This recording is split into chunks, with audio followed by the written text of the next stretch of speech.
नमस्कार दोस्तों, कैसे हो सब। मस्त हो ना, मस्त रहो, हंसते रहो, खिलते रहो, खुश रहो। दोस्तों, मैं आपका दोस्त सिद्धेश आपके सामने हर एक समय अलग अलग विषयों के वीडियो प्रस्तुत करता हूँ। कई लोगों के मुझे फोन आते हैं, प्रतिक्रिया आती है, इसलिए मुझे जो मेरा उत्साह है वो बढ़ जाता है। इसलिए मैं आपका पहले शुक्रिया अदा करता हूँ। दोस्तों, हर एक वीडियो का विषय अलग अलग होता है। कई विषय पर्यटन के ऊपर होते हैं, सामाजिक होते हैं, कभी कभी आध्यात्मिक होते हैं, कभी कभी धार्मिक होते हैं। और इसी विषय के अनुसार हमारा आज का विषय जो है वो धार्मिक के अनुसार है, अध्यात्म के पास जाने वाला ये विषय है। कई लोगों ने मुझे फ़ोन करके बताया कि इस विषय पर वीडियो बनाएं, इसलिए हम ये वीडियो प्रस्तुत करने जा रहे हैं। दोस्तों, शारदीय नवरात्रि ये विषय है। 7 अक्टूबर 2021 यानी कि गुरुवार से ये शुरू हो रहा है, जो कि 15 अक्टूबर शुक्रवार को संपन्न होंगे। नवरात्रि के 9 दिनों में माँ दुर्गा के अलग अलग स्वरूपों की उपासना एवं पूजा की जाती है। मान्यता है कि नवरात्रि के दौरान विधि विधान से पूजा अर्चना होम हवन करने पर माता रानी अपने भक्तों पर कृपा बरसाती है, अखंड कृपा करती है उनके ऊपर। दोस्तों, शरद ऋतु आरंभ पर यह प्रथम दिन होता है, इसलिए इसे शारदीय नवरात्र भी कहा जाता है। इसी नवरात्र को शारदीय नवरात्र कहा जाता है। दोस्तों, यह वीडियो थोड़ा शायद बड़ा हो सकता है। वीडियो में अंत तक जरूर बने रहे, क्योंकि अंत में हर एक दिन का विशेष महत्व हम बताने वाले हैं। पहले मैंने बता दिया, थोड़ा बड़ा हो सकता है। तो देवी कृपा प्राप्ति के लिए जरूर और जरूर अंत क्षण तक यह वीडियो देखिए और माता रानी की कृपा संपादन कीजिए। माँ दुर्गा को प्रसन्न करने के लिए भक्त 9 दिनों का उपवास भी रखते हैं। कई भक्त नवरात्रि में उपवास रखते हैं, उपासना करते हैं। कलयुग में चंडिका आराधना यानी कि भगवती शक्ति की आराधना, माता रानी की सेवा विशेष शीघ्र फलदायी बताई गई है।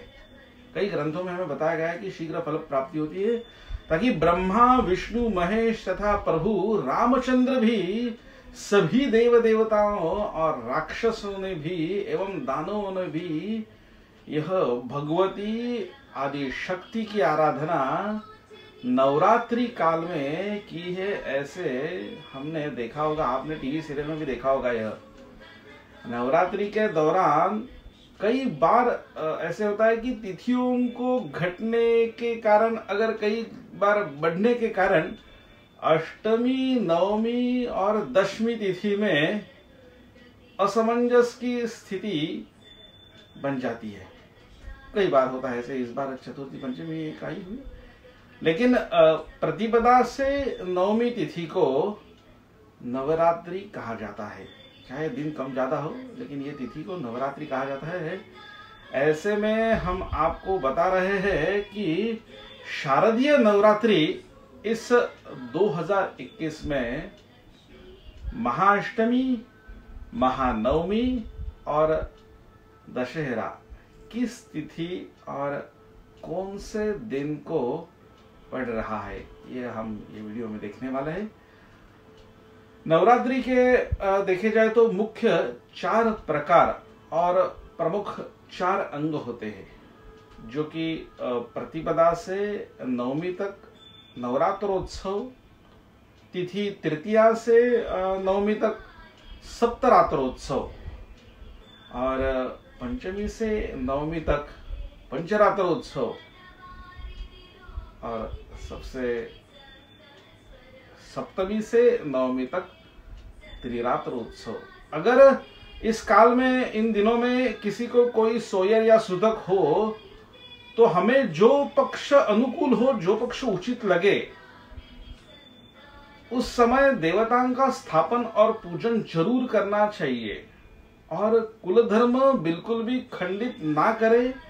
इस उत्सव के 4 अंग जैसे हमने बताए, जैसे प्रमुख, वैसे 4 अंग जो है, कलश एवं देवता स्थापना, वेदिका स्थापन भी कहते हैं उसको, माला बंधन, नंदादीप, और चौथा प्रमुख अंग है कुमारी पूजन। इसको तो इस नवरात्रि का प्राण कहा गया है, आत्मा कहा गया है। ग्रंथों में यह कहा जाता है कि कुमारी पूजन में जो हम छोटे छोटे लड़कियों के पूजन करते हैं, उस छोटी लड़की की उम्र 2 वर्ष से लेकर 10 वर्ष तक ही होनी चाहिए, क्योंकि इनके अलग अलग रूप ग्रंथों में बताए गए हैं। जैसे कि मैं आपको कहूंगा, 2 साल की रूप को कुमारी का रूप कहते हैं, 3 साल की जो है उसे त्रिमूर्तिनी कहा जाता है, 4 साल की जो होती है उसको कल्याणी कहा जाता है, 5 साल की रोहिणी, 6 साल की काली का रूप माना जाता है, तथा 7 साल की चंडिका, 8 साल की शांभवी का रूप कहा जाता है, बल्कि 9 साल की दुर्गा का रूप, और जैसे मैंने कहा 2 साल से 10 साल तक इस 10 साल की सुभद्रा का रूप बताया गया है। कुमारी पूजन समय संख्या का भी विशेष महत्व बताया गया है, जैसे हम किन संख्या में उनका पूजन करते हैं। अगर हम इस नवरात्रि काल में केवल और केवल एक ही कुमारी का हर रोज पूजन करते हैं, तो हमें ग्रंथों में बताया गया है कि ऐश्वर्य प्राप्ति का फल मिलता है। अगर हम एक से ज्यादा करते हैं, बल्कि जैसे कि 2 का करते हैं, तो भोग और मोक्ष की प्राप्ति होती है। 3 कुमारियों का पूजन करते हैं, 3 छोटे छोटे लड़कियों को बुलाते हैं, उनका सम्मान करते हैं, तो धर्म, अर्थ और काम की प्राप्ति होती है। 4 को बुलाते हैं, उनका सम्मान करते हैं, तो उनके पूजन से राज्य पद प्राप्ति होता है। 5 कुमारियों का पूजन करने से विद्या प्राप्ति होती है। 6 के पूजन से षट कर्मों की सिद्धि प्राप्त होती है, तथा 7 कुमारियों को अगर आप बुलाते, उनका सम्मान करते, उनको पाद सेवन करते हैं, पूजने से राज्य की प्राप्ति होती है। और दोस्तों 8 से संपत्ति प्राप्ति होती है। अगर हम 9 कुमारियों का पूजन करते हैं पूरे नवरात्रि काल में, तो हमें माता धरती, माता पृथ्वी पर राज्य का फल प्राप्त होता है। यह ग्रंथों में बताया गया है। देवी माँ के पावन 9 दिन का पर्व, जिसे हमने शारदीय नवरात्रि कहते हैं, ये अश्विन मास शुक्ल पक्ष की प्रतिपदा को, यानी कि इस साल 2021 को 7 अक्टूबर से आरंभ होगा और 14 अक्टूबर तक चलने वाला इन दिनों में माँ दुर्गा के अलग अलग स्वरूपों की पूजा की जाती है। और 15 अक्टूबर को बहुत ही धूमधाम से विजयादशमी, यानी कि दशहरा जिसे हम कहते हैं, वो मनाया जाएगा। सभी पूरे हिंदुस्तान में, बाहर भी मनाया जाता है। शास्त्रों में माँ दुर्गा के 9 रूपों का बखान किया गया है। नवरात्र के दिनों में माँ दुर्गा के अलग अलग, जैसे मैंने आपको कहा, विविध रूप है माता रानी के। अलग अलग स्वरूपों की पूजा करने से विशेष पुण्य मिलता है। ग्रंथों की, धर्मों की मान्यता है कि माँ दुर्गा अपने भक्तों के हर कष्ट हर लेती है और उनके ऊपर कृपा की बरसात करती है। नवरात्रि के प्रथम दिन घट स्थापना के साथ 9 दिन के लिए देवी माँ का पूजन शुरू किया जाता है। हर एक जगह अलग अलग विधि होती है, हर एक परंपरा होती है। नवरात्रि में सप्तशती का पाठ किया जाता है तथा सप्तशती का हवन किया जाता है। दोस्तों, हम हमेशा देखते हैं कि राहु काल, जिसे हमेशा अशुभ बताया जाता है ज्योतिष शास्त्रों में, लेकिन इसी राहु काल में सप्तशती पाठ का विशेष और विशेष महत्व फल प्राप्ति बताया गया है। घट स्थापना के कुछ विशेष नियम भी होते हैं। आप इस नियम का अगर पालन करते हैं तो जरूर आपको फल प्राप्ति मिलती है, और ये पालन करना ही चाहिए। जैसे कि घट स्थापना के लिए शुभ मुहूर्त विशेष रूप से ध्यान में लिया जाता है। मैं आपको ये मुहूर्त का समय बताता हूँ। 7 अक्टूबर को ये घट स्थापना है। प्रातः काल में घट स्थापना का शुभ मुहूर्त का समय जो है वो उस दिन का सूर्योदय से लेकर सुबह 10:26 और लगभग 45 सेकंड, और दूसरा मुहूर्त जो कि इसे अभिजित मुहूर्त कहा जाएगा। यह अभिजित मुहूर्त 11:57 और 2 सेकंड से लेकर दोपहर 12:44 और लगभग 50 सेकंड तक है।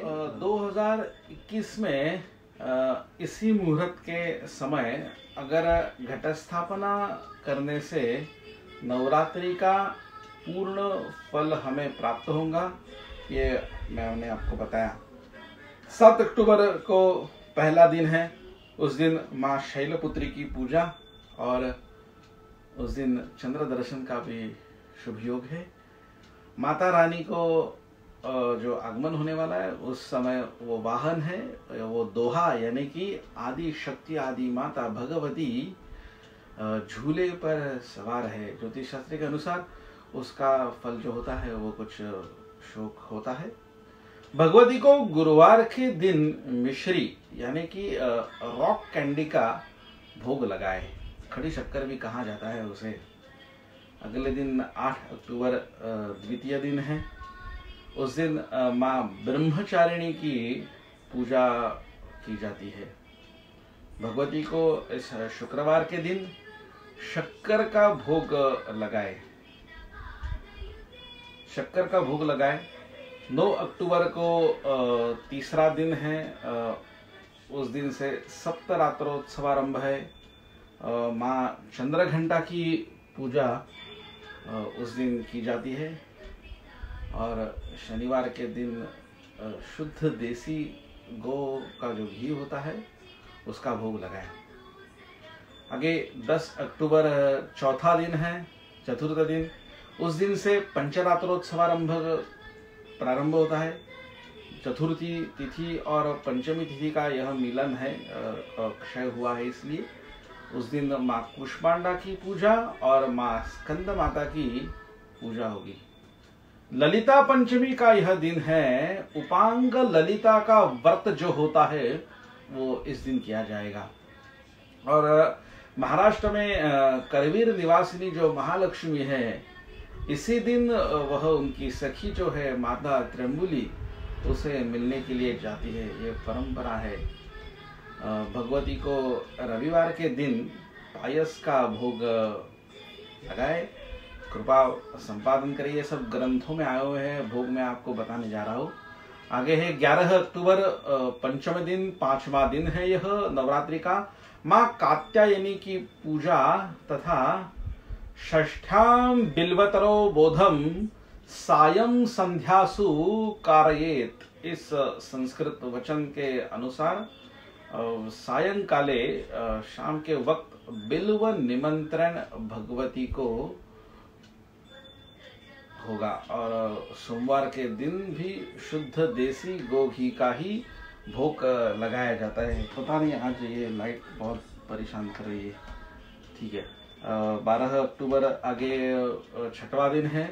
तिररात्सवारंभ है। माँ काल रात्रि की पूजा होती है। उस दिन भगवती को मंगलवार के दिन केले का भोग आप लगाए। केले का भोग लगाया जाता है। आगे 13 अक्टूबर 7वां दिन त्रिरात्सवारंभ, त्रिरात्रो नवरात्सवारंभ जो हम कहे 3 दिन का नवरात्र होते हैं। माँ महागौरी की पूजा की जाती है। इसी दिन बुधाष्टमी का भी योग आया हुआ है। अगर ये बुधाष्टमी के दिन तीर्थ स्नान, दान, धर्म तथा पूजा का फल सूर्य ग्रहण सम फल प्राप्ति देता है। दुर्गाष्टमी का व्रत तथा महाअष्टमी का उपवास भी है।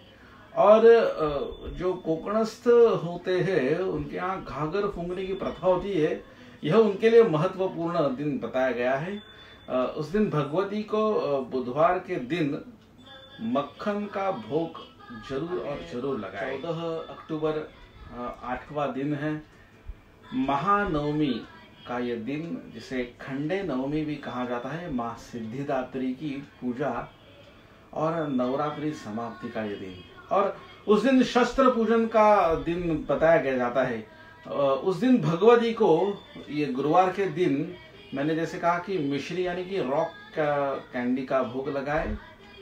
और दोस्तों, पौराणिक कथाओं के अनुसार राक्षसों के राजा जो भी महिषासुर थे, आपको सभी को पता है महिषासुर, उनके खिलाफ माँ दुर्गा ने ये 9 दिनों तक युद्ध किया था, उसका वध किया था। इसी कारण यह त्योहार 9 दिनों तक चलता है, इसे नवरात्रि कहते हैं। महिषासुर मर्दिनी देवी की शक्ति और बुराई पर जीत हासिल करने का यह अंतिम दिन होता है, जिसे महानवमी ऐसे संबोधित किया है। आगे 15 अक्टूबर रवि योग का ये मुहूर्त दिन, दशमी तिथि एवं व्रत का पारणा इस दिन किया जाता है, हवन किया जाता है। कूष्मांड दशमी जिसे कहा जाता है, विजयादशमी या दशहरा। विजयादशमी का जो ये मुहूर्त है, ये दशहरा का जो मुहूर्त है उसे विजय मुहूर्त कहते हैं। ये इस दिन अपराह्न 2:15 से लेकर दोपहर 3:01 तक है। और दोस्तों, सीमोल्लंघन किया जाता है। सीमोल्लंघन का यह महत्वपूर्ण दिन होता है। इस दिन अश्व यानी कि जो पीपल होता है और आपटा यानी कि कठमूली एवं संस्कृत में उसे युग्म पत्र कहा जाता है, तथा झिंझोरी या बनराज की पूजा यानी कि सोन पत्ते की पूजा की जाती है। भगवती को शुक्रवार के दिन शक्कर का भोग लगाया जाता है। ऐसे मैंने आपको ये सभी दिनों के भोग बताए। कई परिवारों में कुलाचार किया जाता है। इस दशहरे के दिन श्रद्धालु जो होते हैं वो वरण पुरण को भोग लगाते, वरण पुरण का भोग लगाते, पुरण पोली की जाती है। हर एक श्रद्धालु हिंदू इस दिन अपने रिश्तेदारों से तथा मित्रों से मिलते हैं, उनके घर पर जाते, मंदिरों में जाते और वहां पे सोन पत्तियों का आदान प्रदान किया जाता है। परंपरा है ये। देवी गमन का यह दिन, इस पल माता रानी जो है, इसका वाहन गजराज है यानी कि हाथी है, समृद्धि का जो प्रतीक है। इसका फल समृद्धि है, यश दशहरे का और एक सुवर्ण क्षण है जो कि हम सबके गुरुस्थान कहे जाते हैं देश विदेश में। शिरडी की साईं बाबा का समाधि दिवस होता है। शिरडी में बहुत बड़ा उत्सव होता है। दोस्तों, नवरात्रि के काल में परान्न वर्ज्य करें और ज्यादा से ज्यादा सात्विक आहार लेना उचित समझा जाता है, तथा हो सके तो ब्रह्मचर्य व्रत पालन करे, ब्रह्मचर्य करे, गद्दी पर ना सोए, जो भी नींद लेनी है वो गद्दी पर ना ले, और बड़े ही भक्तिभाव से पूरे नवरात्रोत्सव में दुर्गा स्तोत्र, कनकधारा स्तोत्र, महालक्ष्मी अष्टक एवं श्री राम रक्षा स्तोत्र, श्री सूक्त का पाठ करे, सप्तशती का पाठ करे, हवन करे। यह करने की वजह से अगर आपको ये सब करने में दिनचर्या भाग दौड़ की होगी, किस वजह से ये सब ना कर सके, तो कम से कम भक्ति भाव से मुख से दुर्गा दुर्गा दुर्गा दुर्गा, बस इतना ही दिन रात नाम स्मरण करे, बस दुर्गा दुर्गा दुर्गा दुर्गा दुर्गा, और आदि शक्ति भगवती माता रानी की कृपा संपादन करे। दोस्तों आगे 19 अक्टूबर मंगलवार के दिन कोजागिरी पूर्णिमा है। कोजागिरी पूर्णिमा को कौमुदी पूर्णिमा भी कहा जाता है। यह दिन भी बहुत ही महत्वपूर्ण होता है माता रानी महालक्ष्मी के लिए, हमारे लिए, उसकी उपासना के लिए। उस समय रात्रि के समय अवश्य जागरण करना चाहिए, और उस रात देवराज इंद्र और माता लक्ष्मी का पूजन करने से ऐश्वर्य की प्राप्ति होती। ऐरावत पर बैठे हुए पधार हुए जो इंद्र देवता है और माता लक्ष्मी पूजा करे। इस रात चंद्रमा को चांदी के पात्र में पायस का भोग लगाए। कुछ समय यह जो भोग लगाया है वो चंद्र प्रकाश में ही रखे, कुछ समय, कुछ घंटों तक, कुछ मिनटों तक। पश्चात वह पायस प्राशन करे और नारियल पानी तथा चिवड़े का सेवन करे। ये पायस मैंने कहा चांदी के कटोरी में रखना है हमें। दोस्तों इस वीडियो की महत्वपूर्ण बात यह है कि यह जानकारी जो मैं आपको बताने जा रहा हूं, जो बताई मैंने आपको जानकारी, ये पुराणों में, हमारे ग्रंथों में, हिंदू ग्रंथों में बताई गई है, और अध्यात्म पर तथा धार्मिक आधार पर मैंने यह आपको बताया है। इसका उद्देश्य किसी भी अंधविश्वास को फैलाना या बढ़ाना नहीं है। जैसे मैंने कहा, बहुत ही श्रद्धालु ये करते हैं व्रत। वीडियो की प्रतिक्रिया जरूर बताएं। 9923106478 लाइक करें, शेयर करें, कमेंट जरूर करें, और इस हमारे सीधे सुले चैनल को सब्सक्राइब करना ना भूले, ताकि आपको ये जानकारी मिल सके। दोस्तों बीच बीच में पता नहीं खेद आया था, लाइट बंद हो रही थी, चालू हो रही थी, इसके लिए मैं आपको क्षमा चाहता हूँ। अगर बहुत लोग मुझे फ़ोन करते हैं, कई बार उठाया नहीं जाता, ये वेदोपासना के वक्त मैं बिजी रहता हूँ, इसलिए मैं आपको वो भी क्षमा चाहता हूँ। क्षमा मांगता हूँ मैं आपसे कि आप बिल्कुल गैर समझ ना करें, डोंट मिसअंडरस्टैंड प्लीज़। ये आपको मैं बताता हूँ। व्हाट्सएप पे आप मुझे मैसेज भेज सकते हैं, क्योंकि कई लोगों के फ़ोन आते, रात को भी अगर बाहर विदेश से फ़ोन आते तो मुझे ये बात करने में होता है। इसलिए मैंने ये बताया, क्योंकि लोगों ने मुझे फ़ोन पे ही मुझे रिप्लाई, इसलिए मैं आज ने ये बताया। नवरात्रि का वीडियो वापस मैंने वहाँ लाइट की वजह से बीच बीच में लाइट बंद हुई थी, रुकना पड़ा, मैं आपकी तरफ बोल नहीं सका, इधर उधर देख रहा था, तो उसके लिए मैं क्षमा चाहता हूँ। ऐसे ही महत्वपूर्ण जानकारी, सामाजिक, आध्यात्मिक, पर्यटन, धार्मिक सभी विषयों के वीडियो के लिए आप ये चैनल जरूर देखिए, सब्सक्राइब करें, लाइक करें, शेयर करें, जैसे मैंने बताया। और माता रानी की, माता भगवती की इस नवरात्रि में उपासना के कृपा संपादन करें।